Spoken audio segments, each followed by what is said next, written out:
यदि कोई आपसे कहे कि किसी भिखारी के पास अपने खुद के फ्लैट्स हैं, करोड़ों की संपत्ति है, लाखों का बैंक बैलेंस है और यहाँ तक कि क्रेडिट कार्ड भी है, तो आप कहेंगे कि भला उसे भिखारी क्यों कहा जाता है। तो दोस्तों, आज की इस वीडियो में हम भारत के 10 सबसे अमीर भिखारियों के बारे में बताएंगे जिनकी संपत्ति जानकर आपके होश उड़ जाएंगे।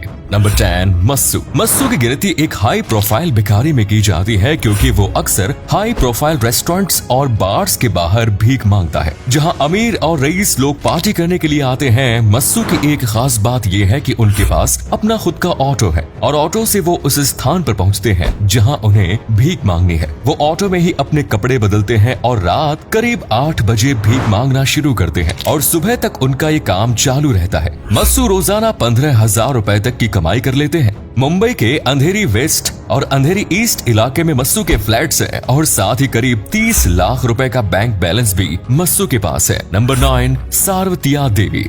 सार्वतिया देवी के बारे में आपको बताएंगे। इससे पहले आप हमें कमेंट्स में बताएं कि आप में से कितने लोगों ने विदेश यात्राएं की है। सार्वतिया देवी पटना के अशोक सिनेमा के आसपास है और रेलगाड़ी के अंदर लोगों से भीख मांगती है। वो हर महीने 50,000 रुपए तक की कमाई कर लेती है। अपनी कमाई से सार्वतिया ने अपनी बेटी की शादी भी की थी और अब उनकी बेटी वैवाहिक जिंदगी में काफी खुश है। सार्वतिया देवी ने LIC में पॉलिसी भी करा रखी है और हर साल 36,000 रुपए का प्रीमियम वो भरती है। इतना ही नहीं, सार्वतिया को ट्रैवलिंग करने का भी काफी शौक है। वो कई तीर्थ स्थानों के साथ साथ विदेश यात्रा भी कर चुकी है। सार्वतिया का कहना है कि भिखारी होने के कारण वो बिना टिकट के ही कहीं भी यात्रा कर सकती है और यात्रा के दौरान भी वो लोगों से भीख मांग लेती है। नंबर 8, बुरजू चंद्र आजाद। बुरजू चंद्र आजाद नाम की भिखारी की मौत साल 2019 में एक रेल दुर्घटना के दौरान हो गई थी, जिसके बाद पुलिस ने बुर्दू के घर और बैंक की तलाशी ली। लोगों ने बताया कि बुरजू ने अपना पूरा जीवन भीख मांगकर ही व्यतीत किया है और वो बेहद गरीब है।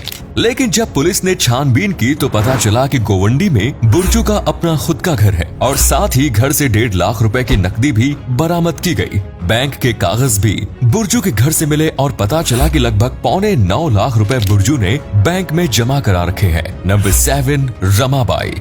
रमाबाई एक बुजुर्ग भिखारी है जो तेलंगाना के खम्मम जिले में रहती है और वहीं पर भीख मांगने का काम भी करती है। रमाबाई की कुल संपत्ति कितनी है इसके बारे में तो कोई नहीं जानता, लेकिन कहा जाता है कि उन्होंने भीख मांगकर लाखों रुपए की संपत्ति जमा की हुई है। एक बार कोई चोर रमाबाई का बैग छीनकर भाग रहा था, तभी पुलिस वाले ने चोर को पकड़ लिया और रमाबाई का बैग बरामद कर लिया। उस बैग में से पुलिस को 80,000 रुपए कैश मिले थे, जिसमें काफी रकम सिक्कों में जमा हुई थी। रमाबाई का अपना खुद का घर भी है और घर में भी उन्होंने अच्छी खासी रकम जमा की हुई है। लोगों ने बताया कि रमाबाई अक्सर बैंक के चक्कर लगाती भी नजर आती है, लेकिन बैंक में उनके पास कुल कितने पैसे हैं इस बारे में जानकारी नहीं मिल पाई है। नंबर 6, कृष्ण कुमार गीते। आज के समय में MBA करने के बाद भी युवाओं को 20 से 25,000 रुपए की नौकरी में संतुष्ट होना पड़ता है। ऐसे में कृष्ण कुमार गीते की सिचुएशन उनसे कहीं बेहतर है। वो भीख मांगकर हर महीने 45 से 50,000 रुपए की कमाई कर लेते हैं। मुंबई के नाला सोपारा इलाके में कृष्ण कुमार का अपना खुद का एक फ्लैट भी है और साथ ही लाखों रुपए का बैंक बैलेंस भी।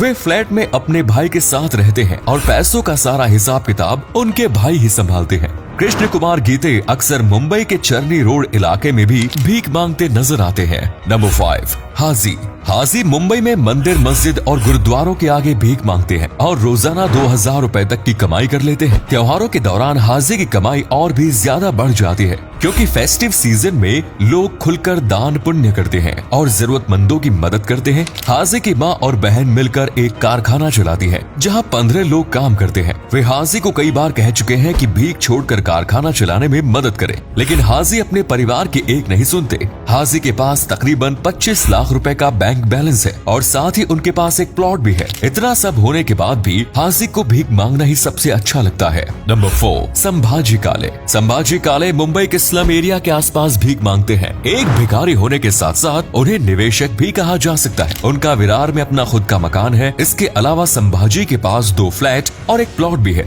यानी इन चीजों में संभाजी ने निवेश किया हुआ है। संभाजी के परिवार में कुल 4 लोग हैं। बैंक में भी संभाजी की अच्छी खासी धन संपत्ति जमा है, जिससे उन्हें ब्याज के तौर पर भी ठीक ठाक कमाई हो जाती है। नंबर 3, पप्पू कुमार। पप्पू कुमार बिहार की राजधानी पटना के मुख्य रेलवे स्टेशन पर भीख मांगते हैं। बताया जाता है कि पप्पू कुमार के बैंक में 1.25 करोड़ रुपए जमा है। एक हादसे के दौरान पप्पू को अपना एक पैर गंवाना पड़ा था, जिसके बाद उन्होंने रेलवे स्टेशन पर भीख मांगना शुरू किया। भीख मांगकर पप्पू ने 1 करोड़ रुपए से भी ऊपर की रकम जमा कर ली। पप्पू अपने बच्चों को एक बड़े कॉन्वेंट स्कूल में पढ़ाते हैं। इसके बावजूद वे लोगों को कहते हैं कि कई दिनों से भूखा हूँ, कुछ नहीं खाया, और पैसे ले लेते हैं। पुलिस द्वारा कई बार पप्पू को रेलवे स्टेशन से हटाया जा चुका है, लेकिन कुछ दिनों में वो फिर से वहीं पर भीख मांगने के लिए आ जाते हैं। नंबर 2, लक्ष्मीदास। लक्ष्मी ने केवल 16 साल की उम्र से ही भीख मांगना शुरू कर दिया था। सन 1964 में कोलकाता की सड़कों से उन्होंने भीख मांगने की शुरुआत की थी। उन्हें भीख मांगते हुए 58 साल हो गए हैं। लक्ष्मी दास की गिनती देश के सबसे बुजुर्ग भिखारियों में भी की जाती है। वो हर महीने 30 से 35 हजार रुपए की कमाई भीख मांग कर लेती है। लक्ष्मी दास को पोलियो की बीमारी है और उन पर दया खाकर अक्सर लोग उन्हें पैसे दे देते हैं, लेकिन लोग ये नहीं जानते कि लक्ष्मी दास के बैंक अकाउंट में लाखों रुपए जमा है और कुछ समय पहले बैंक ने उन्हें क्रेडिट कार्ड भी मुहैया कराया है।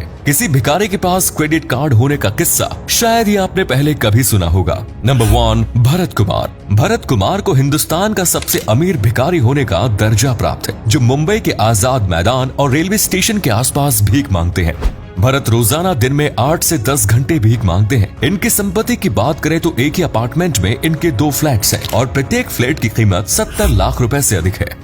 भरत कुमार की अपनी एक दुकान भी है जो उन्होंने जूस वाले को किराए पर दी हुई है और उससे हर महीने 10 से 15 हजार रुपए की कमाई भरत को हो जाती है। भरत हर महीने भीख मांगकर 75 हजार रुपए तक की कमाई कर लेते हैं। वो मुंबई के परेल क्षेत्र में अपनी पत्नी और 2 बच्चों के साथ रहते हैं। भरत के पिता और भाई भी मुंबई में ही रहते हैं, जिनका स्टेशनरी का बिजनेस है, लेकिन भरत ने अपने परिवार के बिजनेस को नकार दिया और भीख मांगने को ही अपना पेशा बनाना पसंद किया।